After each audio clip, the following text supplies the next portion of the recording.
Hey, I'm Anthony Romano, and this video is going to teach you how to force ketosis even when you're not doing a ketogenic diet. So ultimately, a lot of beneficial health practices people do are providing benefit because their body's making more ketones, even if they're not on keto. And I'm going to show you in this video the exact depths of ketosis you're going to be in from various activities. And you're going to understand how your body is making ketones every single day, regardless of being in the deep end of the pool of actual keto dieting. Of course, my practical recommendation to you is to get keto adapted and do keto for at least a month or two straight to acquire that. From there, you're going to get even more access to the benefits. But by simply understanding how much your body's already tapping into the keto state on some days of the week, and basically all of them, but in differing depths, you are getting a load of benefit. And this is a natural process that occurs every single day, and it's something you tap into every single day. And you simply want to jump deeper and to grab it by the horns, okay? So, at the same time, like the video, share it. This is going to help YouTube show my videos to more people, and that's all you can do to help me grow my page. Be excited for the Keto Manifesto. Be excited for the Keto Shred program, okay? Let's get into this video.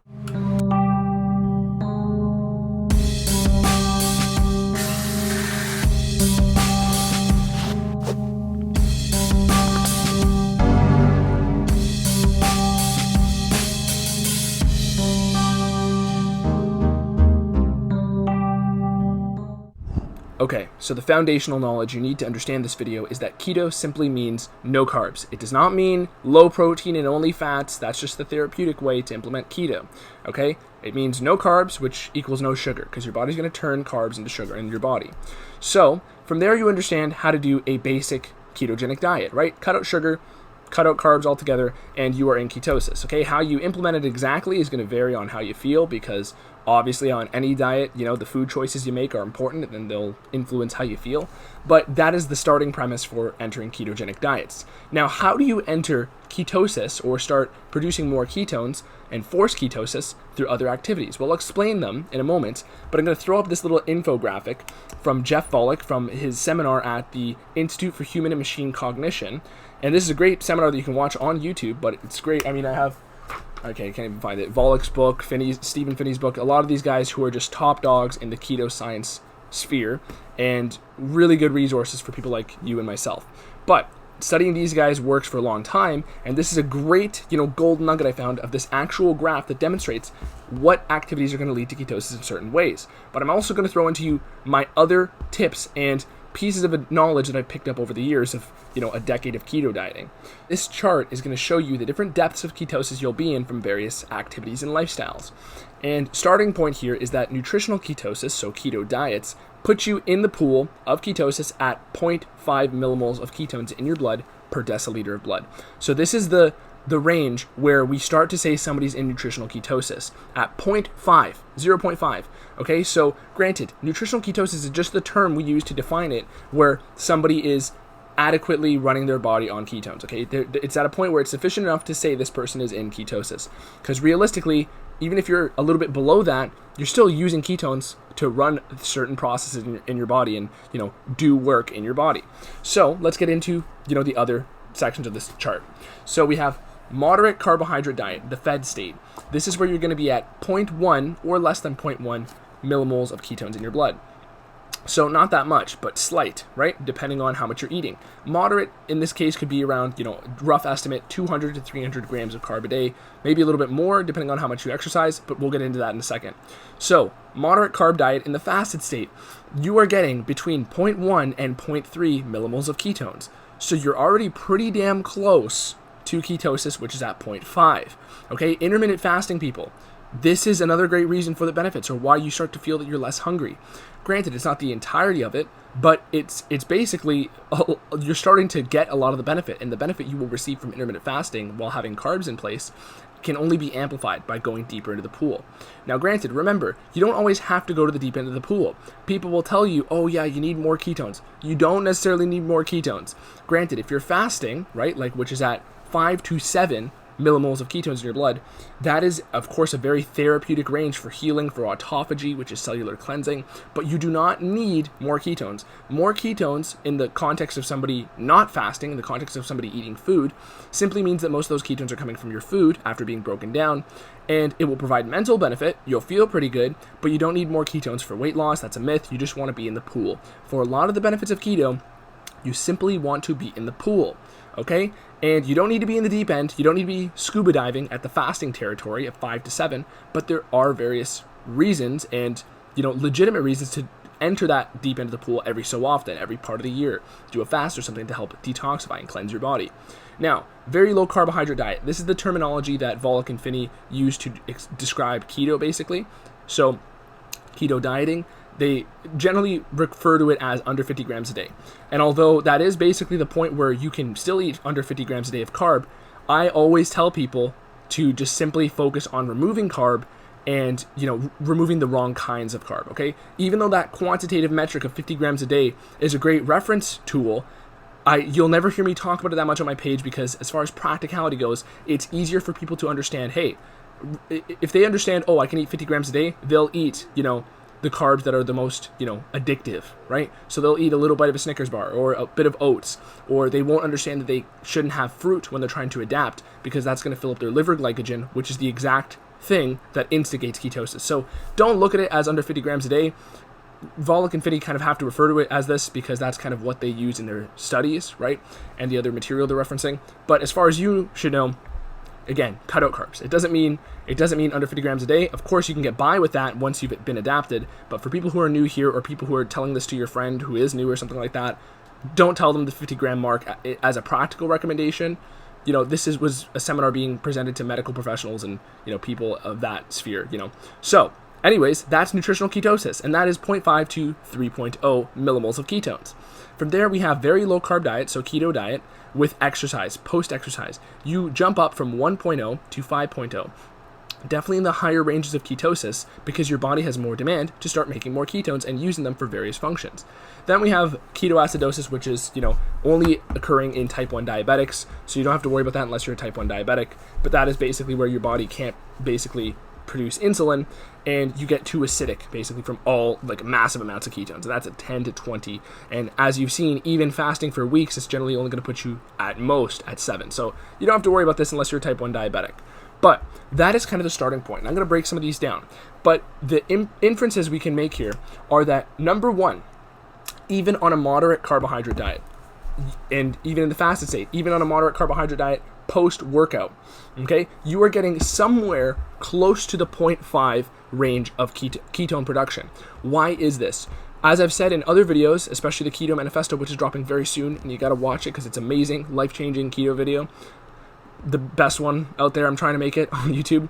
In that video, I explained that carbs are the fight or flight fuel, and ketones are the think and outsmart fuel. And even though your body can still use ketones and fats, free fatty acids, to perform well physically, a lot of the times this is a fuel that allows your brain to run better.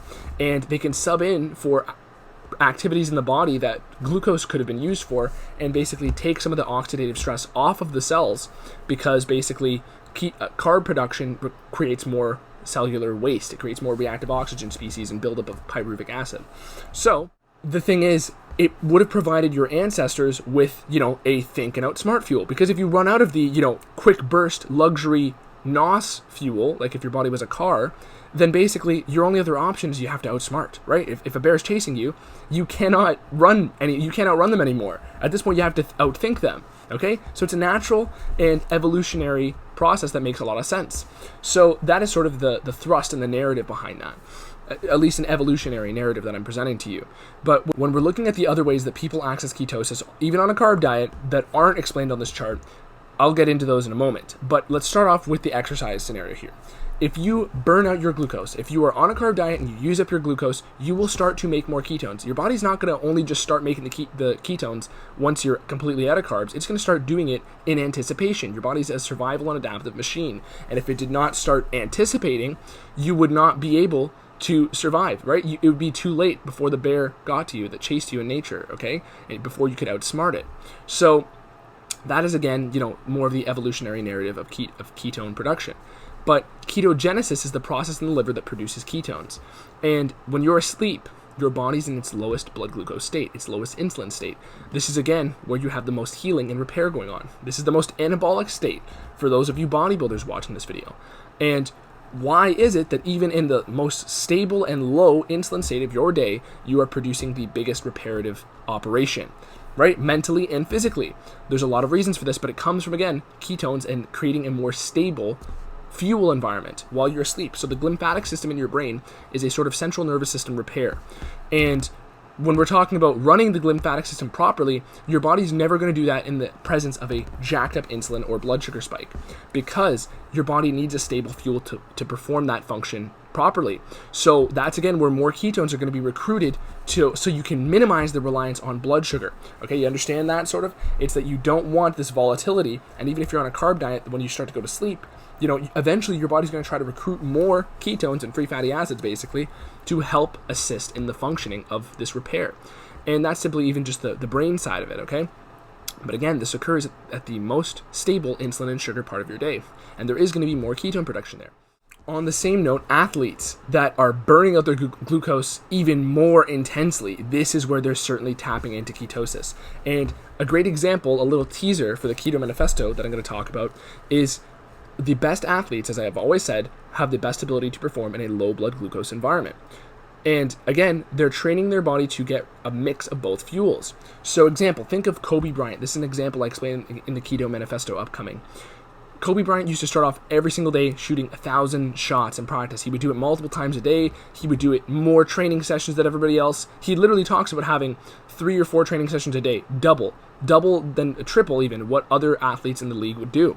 What is he doing? He is burning out his glucose, even if he's eating a lot of carbs, before he gets into training sessions. This guy is burning out all of his carb stores and then competing against people in training who were running fully on carbs. It's no wonder that he was able to shoot the game-winning shots all the time, the buzzer-beater shots, because again, his body was used to performing in a lower blood sugar environment. And that is, again, one of the most powerful athletic performance enhancements I could tell you. But also, there are other ways that we access ketosis in a healing state, okay? Anytime a woman menstruates, for example, right? Literally, her body's going to purge some glucose. And for the women watching this video, that explains why you might have certain cravings during menstruation, right? Sugar cravings, chocolate cravings, right? Any of the guys watching, if you ever had a girlfriend, that you should be familiar with that. So at the same time, that explains, again, the purging of glucose. And if somebody's not fully keto adapted, they'll be more sensitive to the cravings, right? As I've explained in other videos, your body has 2 engines, a carb engine and a fat engine. And if you keep it on and it doesn't care what engine it's on, but if you underfuel it, it's going to take out the heat on you. And if you keep it on a carb engine, but just keep it very low carbs and don't allow it to get to keto territory, your body's going to make you hungry. And, the body will force ketosis, literally, in example, the menstruation example, because it's, again, trying to create more healing, more repair, better function to go on that prefers to work in the absence of sugar in the body. And from there, it might not be as pleasant for the women who are starting it unless they're already ketogenic, because they're not having, that it's not so much of a volatile swing from their previous levels of glucose. Also, anytime you're sick, okay, if you vomit up all your food, if you ever have things like where you're literally coming out both ends, that's, again, your body's clearing out everything, including the sugar, and you're forcing ketogenic states to heal. Okay, granted, I can't put a number on exactly how much ketones are being produced there. That's where it's going to be a little bit more subjective. But we can say that more ketogenesis is going to occur. It is literally primed to start working as your glucose stores drop. And again, that is why our body is a hybrid engine. Okay, it's not efficient for any animal in nature. Any animal in nature would not have progressed as far as we have evolutionarily if it didn't have a hybrid engine, okay? Because literally it needs that variability, the versatility. And this is ultimately why when I say that keto is the default metabolism, of course that's my own, observations of the data that's available for us, right? But if you think about it, all the evidence I presented at you here, your body, as you don't eat food, reverts back to the ketogenic state. It always is defaulting back to the ketogenic state in the absence of food. So doesn't that make it our default metabolism? Doesn't that make it the state your body's always in just by default? And from there, adding in the carbs is the superseding fuel, because your body simply is using it because it's quick, luxurious access. That is the purpose of carbohydrates. They're a quick burst. And the reason we get such a dopamine spike from them and a reward response spike is because, again, your body says, hey, this stuff only grows half of the year, right? If you see my other videos, carbs don't grow in the winter. Of course, different places and different ancestral histories have different, variances of that. But either way, you couldn't preserve foods. You couldn't preserve fruit and mangoes and ship them over from Colombia. Also, give me some more countries that produce certain fruits, because I'm running out of examples for Latin American countries that have, tropical foods. Now, what if I told you that you can actually be in ketosis while on a 100% carbohydrate diet? You could, because if you're eating under 1,000, under 600 calories a day, whatever, some small amount of food, but it's all carbohydrate, that's a 100% carb diet. Just your total amount of food coming in is making you burn off all that carb. Okay, so that calls into question every time somebody's doing the modern calorie diets, where they're getting to that sort of aggressive part of their diet, where they're on such poverty level macros, and they're just burning out all their glucose. They're doing endless amounts of cardio, right? Those people, they're going to be losing weight and also forcing ketosis at the same time. It's not just beta oxidation. Beta oxidation is going to do a large amount of the fat burn, but at the same time, you have that fat burn and ketogenesis occurring. Okay, so people are going to be in ketosis even on a 100% carb diet. That's one way to break the example and stretch it to the farthest boundary we could. At the same time, what if somebody was only eating protein, right? If you're only eating protein, of course, you're going to get some level of gluconeogenesis, okay? Now, you don't have to worry about protein turning into carb on a keto diet. I'll explain that a little bit, because it's mainly a demand-driven process. Your body's going to convert the same amount of protein into carb every single day, and regardless of what diet you do. But granted, you can force that, you can make it a supply-driven scenario only if you're just slamming protein. Okay, so even in that case, where you are eating 500 grams of protein a day, but that's all you're eating, or 500 is a little bit crazy, 400 grams of protein a day, but that's all you're eating. Your body is going to make some more glucose from that, but guess what? You're still not going to have, even after you run through that glucose, and too much to the point where it would prevent ketosis, okay? You would granted be running on more carbohydrate than, fat nutritional intake of fat, but you're still going to be in a ketogenic state because you can only make so much carbohydrate from excess protein. This is, again, an argument I'm making in the, demonstration of how to access ketosis by forcing it, because at the end of the day, that's not something I'd recommend for, nutritional ketosis, just to have unlimited amounts of protein. But you can have high amounts of protein on a keto diet. But even in the example of trying to break the mechanisms I've been explaining here, even in the context of a 100% protein diet, you can be in keto. Even in the context of a 100% carb diet, you can be in keto, okay? It calls into question the total amount of food coming in, regardless of, the relative amounts to one another.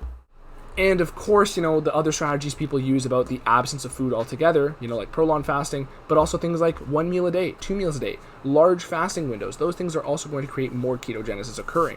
And if you like intermittent fasting or OMAD or something, you are definitely making more ketones. So basically, that is everything I can throw at you in this video, and hopefully I've given you enough breadcrumbs to go further down the rabbit hole and watch my other videos that explain this stuff for free, okay? And be excited for the Keto Shred program. This stuff is going to just help you implement it to perfection, because again, I've been doing this for a long time, basically 9.5 years. And, it takes a long time for me to have gotten all the research I've gotten on this stuff. This is stuff that I've only realized is so powerful after doing it for so long, okay? I do, of course, different experimentations, different variants, of types of ketosis. Of course, it doesn't have to be only animal food. It doesn't have to be, only fats. There's loads of different permutations of keto diets, and I've tested them all, basically. So I can tell you that in the long run, you will notice benefits, and in the short run, you will notice benefits. So just figure it out and watch my videos. Anthony Romano, peace, and also leave me some questions. I'll do my best to get back to you, as I always try to. Thank you. Peace.